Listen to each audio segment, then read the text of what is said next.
4000 km, 53 minutes, 102 otages libérés. Je vais vous raconter l'histoire de la plus folle opération militaire du XXe siècle, Entebbe, qui va marquer le destin du peuple d'Israël.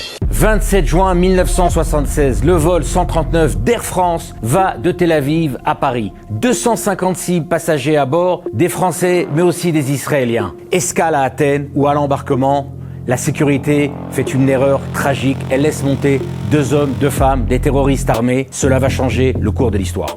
À peine dans les airs, les terroristes se lèvent. Ils sortent des armes. L'avion est détourné. L'annonce tombe dans le haut-parleur. L'avion va atterrir à Entebbe, dans l'aéroport de Kampala, en Ouganda.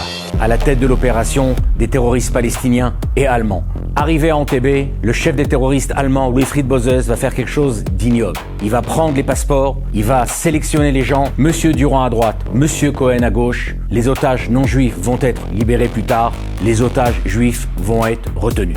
Après cette ignoble sélection, 106 otages vont rester à Entebbe dans une attente terrible. La demande des terroristes, 53 terroristes emprisonnés qui doivent être libérés jusqu'au 4 juillet. Sinon, on exécutera tous les otages.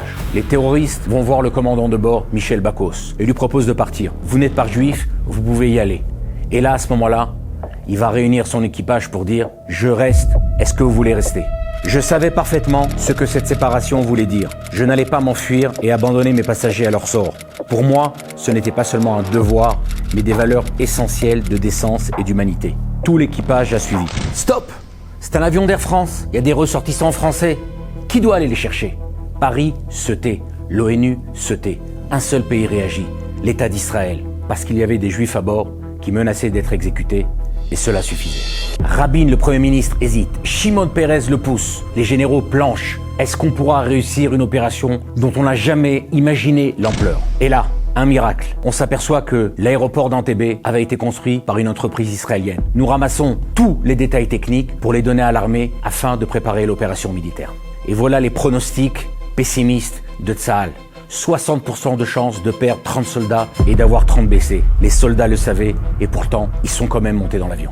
Les avions décollent sans encore l'accord du gouvernement. En vol, ils reçoivent l'accord du Premier ministre, M. Rabin. C'est parti. À la tête de l'opération, Yoni Netanyahou, 30 ans, brillant, charismatique, le grand frère d'un certain Binyamin Netanyahou. Quand Yoni a 17 ans, il écrit dans une lettre « Je ne donne pas beaucoup de valeur à une vie sans idéal. Et si je dois sacrifier ma vie pour réaliser cet idéal que je me suis fixé, je le ferai avec joie. » Yoni avait 17 ans quand il a écrit ça. Cette nuit, il a 30 ans.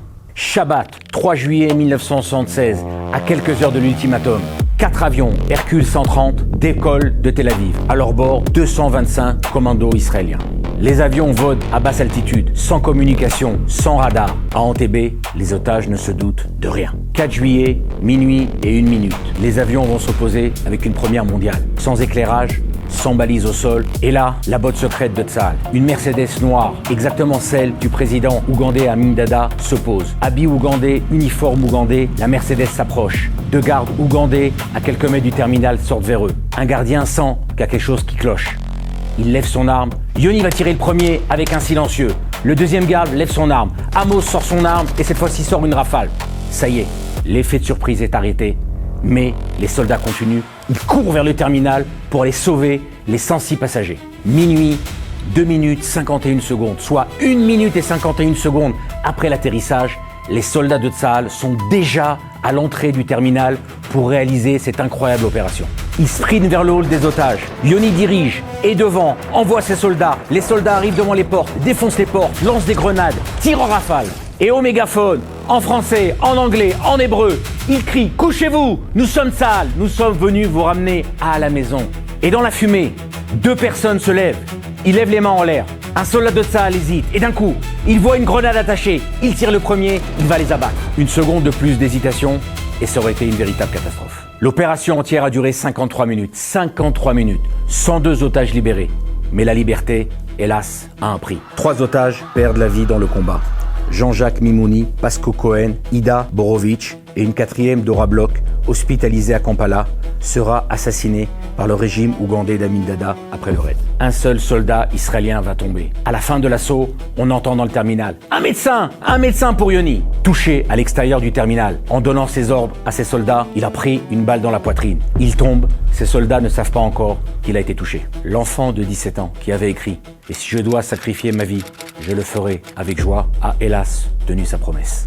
Cette histoire n'est pas juste un exploit militaire incroyable. Le journal français Le Monde écrira après l'opération « Israël vient de donner au monde, et plus particulièrement à l'Occident qui en avait besoin, une leçon magistrale. » Et Die Welt, le journal allemand, confirmera « Seul Israël est pour le moment en mesure d'exécuter de telles actions. Les Européens n'avaient rien entrepris d'eux-mêmes. » C'est Israël qui est parti chercher les otages. Pourquoi? Pas pour des raisons politiques, mais tout simplement parce que ces personnes-là appartenaient au peuple d'Israël. Peuple d'Israël qui, de nouveau, refermait un même corps dont tous les membres sont prêts à tout pour l'autre. Et cela suffisait. Pendant 2000 ans, hélas, quand un juif était en danger, personne ne venait à son aide. Aujourd'hui, grâce à Dieu, après 2000 ans, enfin, quelqu'un est venu. Yoni avait écrit à 17 ans « Je suis un monde entier. Ce monde-là s'est éteint en Entebbe pour que 102 autres mondes puissent vivre. Un peuple qui n'abandonne pas les siens, même à 4000 km de distance, même au prix du sang, même au prix du danger. » C'est ça Entebbe.